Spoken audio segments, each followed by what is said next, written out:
les menottes de l'injustice. Un hurlement, strident fendit le silence du petit matin, suivi d'un claquement sec, métallique, brutal. Il était 6h12, un lundi comme tant d'autres, dans un quartier résidentiel calme de Washington DC, là où les allées sont bordées d'arbres bien taillés, où les tondeuses ronronnent le week-end, et où les voisins, en robe de chambre, s'échangent des sourires et des cafés fumants. Mais ce matin-là, personne ne souriait.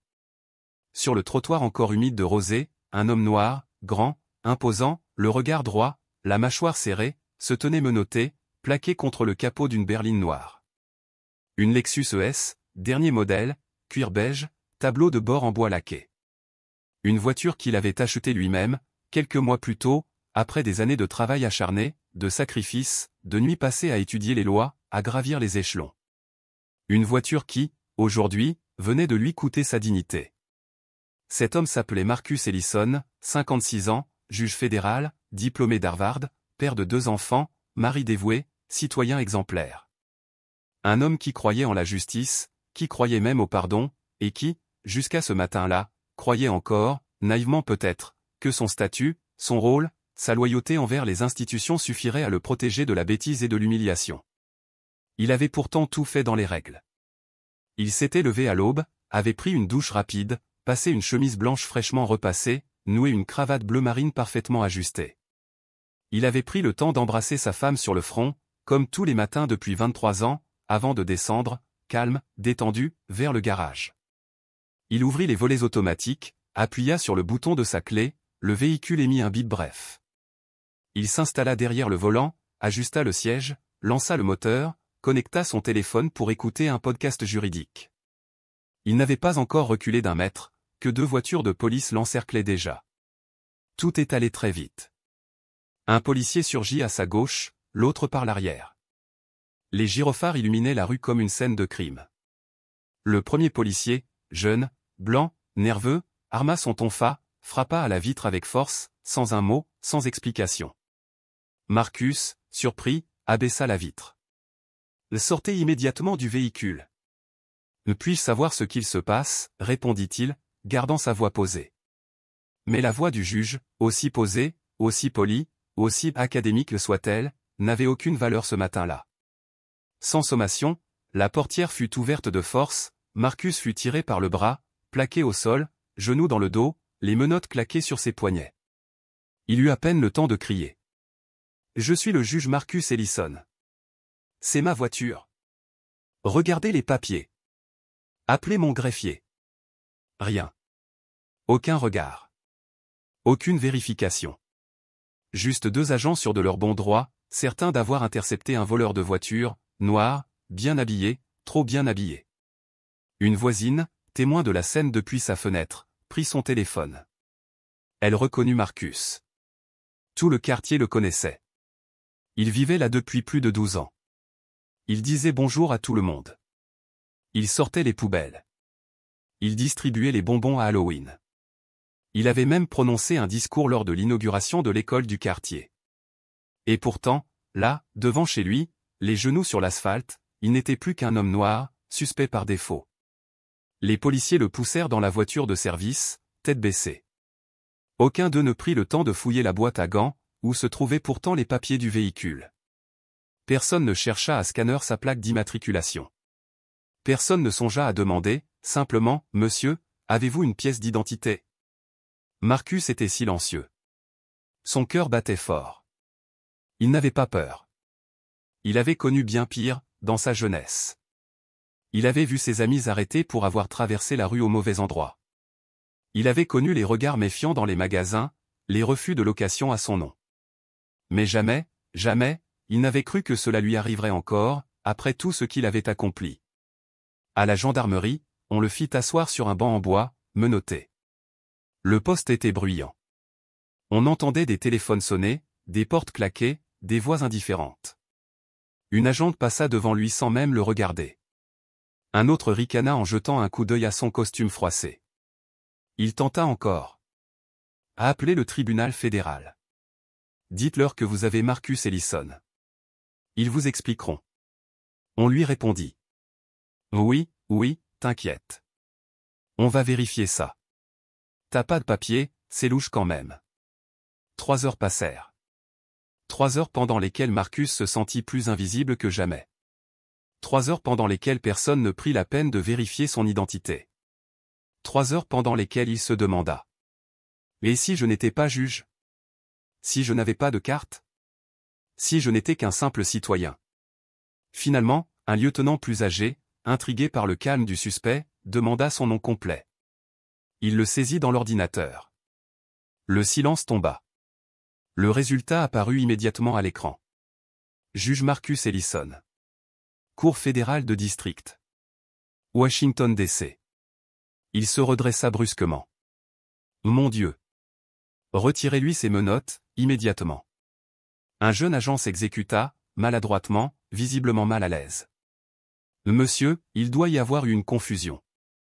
Une confusion. 3 mots. 3 poignards. 3 insultes déguisées. Marcus ne répondit pas. Il récupéra sa montre, sa cravate, son téléphone. Il sortit, sans un mot. Et dans la lumière pâle du jour, il comprit que ce matin-là, on ne l'avait pas arrêté malgré le fait qu'il soit juge. On l'avait arrêté parce qu'il était noir. Et que, pour certains, ça suffit à vous rendre suspect. Le silence des puissants. Le jour suivant, à 8 heures précises, la salle d'audience numéro 3 du tribunal fédéral de Washington accueillait l'un des procès les plus attendus de l'année. Un procès pour corruption de haut niveau, impliquant un ancien sénateur, 2 promoteurs immobiliers, et plusieurs versements occultes dissimulés dans des comptes offshore. Tout était prêt. Les journalistes, les avocats, les greffiers, les caméras dans les couloirs, les micros tendus. Mais ce jour-là, un seul homme captait toute l'attention, sans dire un mot. Le juge Marcus Ellison fit son entrée, robe noire sur les épaules, visage fermé, regard droit, déterminé. Pas un mot. Pas un sourire. Il s'installa. Martela une fois de son maillet le bois verni. L'audience est ouverte. Personne dans cette salle, à ce moment-là, ne se doutait que cet homme, debout derrière son pupitre, avait été menotté 24 heures plus tôt comme un vulgaire voleur de voiture. Personne n'imaginait que ses poignets, encore marqués, portaient les stigmates d'une arrestation aussi absurde que violente. Mais Marcus, lui, n'avait rien oublié. Ce soir-là, une fois rentré chez lui, dans le silence de son bureau, il visionna les vidéos tournées par ses voisins.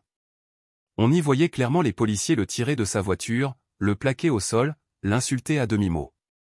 On entendait sa voix calme, posée, tentant d'expliquer, de raisonner. Et l'on voyait surtout l'indifférence froide dans le regard des agents. Cette vidéo, Marcus l'a regardée 4 fois, sans parler, sans cligner des yeux. Puis il a pris une décision. Il n'allait pas se taire. Mais il n'allait pas non plus réagir à chaud, ni publier de tweets, ni appeler la presse. Il allait frapper là où ça fait mal. Là où la vérité ne peut pas être contournée. Marcus déclencha une enquête interne. Discrète. Lente. Officielle. Il avait les moyens de le faire. Il connaissait le système. Il était le système. Et ce qu'il découvrit dépassa tout ce qu'il avait imaginé. Les 2 agents qu'il avait arrêtés, Mitchell et Arrow, étaient déjà cités dans plusieurs plaintes non traitées. Un médecin noir, arrêté à la sortie de l'hôpital. Un avocat, contrôlé 10 fois en 6 mois. Un étudiant, menotté en sortant de chez lui parce qu'il ressemblait au suspect. Toujours des hommes. Toujours noirs ou métis. Toujours le même schéma. Toujours la même justification, erreur sur la personne. Et toujours, derrière ces dossiers, un silence administratif, un classement sans suite, une inertie institutionnelle. Alors Marcus convoqua le préfet de police, en privé. Puis le procureur du district. Puis le président du barreau. Il leur montra les vidéos. Il leur présenta les chiffres. Les témoignages. Les noms.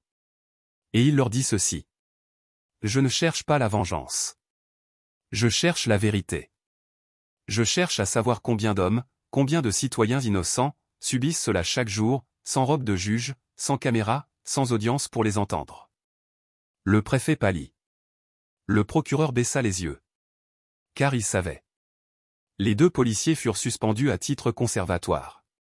Une enquête disciplinaire fut ouverte, puis relayée par les médias, cette fois. Car la presse s'empara enfin de l'histoire. Un juge fédéral menotté pour avoir conduit sa propre voiture. le scandale éclata en pleine campagne électorale. Le maire fut contraint de réagir. Le chef de la police fit une déclaration solennelle, plate, tiède, mal écrite. Mais le mal était fait. Pendant ce temps, Marcus Ellison recevait des dizaines de lettres. Des messages de soutien. Des témoignages. Des confessions. Des hommes, des femmes, jeunes ou âgés, qui racontaient des histoires similaires. Beaucoup n'avaient jamais osé en parler. Mais maintenant, il savait qu'il n'était pas seul. Alors Marcus décida d'aller plus loin. Il organisa une conférence, dans l'université où il avait étudié. La salle était pleine à craquer. Pas un siège vide. Il monta sur scène, seul, sans notes, sans discours préparé. Il posa les mains sur le pupitre. Et il parla. Je m'appelle Marcus Ellison. Je suis juge fédéral. Et je me suis fait menotter devant chez moi, pour avoir conduit ma propre voiture. Parce que je suis noir. Parce que, malgré mes diplômes, malgré ma robe, malgré mes années de service, je suis encore, pour certains, un corps suspect. Il fit une pause. Si cela m'est arrivé à moi, imaginez ce qu'il se passe, chaque jour, pour ceux qui n'ont ni micro, ni robe, ni nom connu. Silence total dans la salle. Un silence lourd. Un silence qui dit on savait, mais on ne voulait pas voir. À la fin de son intervention, il lança une phrase devenue célèbre. Ce pays a un système judiciaire. Mais il lui manque encore une chose, la justice. Cette phrase, gravée sur une plaque commémorative, orne aujourd'hui l'entrée d'un centre juridique créé à son nom. Un centre qui défend ceux qu'on n'entend jamais. Un centre né d'une arrestation injuste, d'un moment d'humiliation, devenu un acte de résistance. Et toi, si tu as été touché par cette histoire, si tu penses qu'il est temps de raconter ce que d'autres préfèrent cacher, alors abonne-toi maintenant. Car ici, on raconte l'essentiel. On dit ce que d'autres taisent. Et on donne une voix à ceux qu'on voudrait faire taire.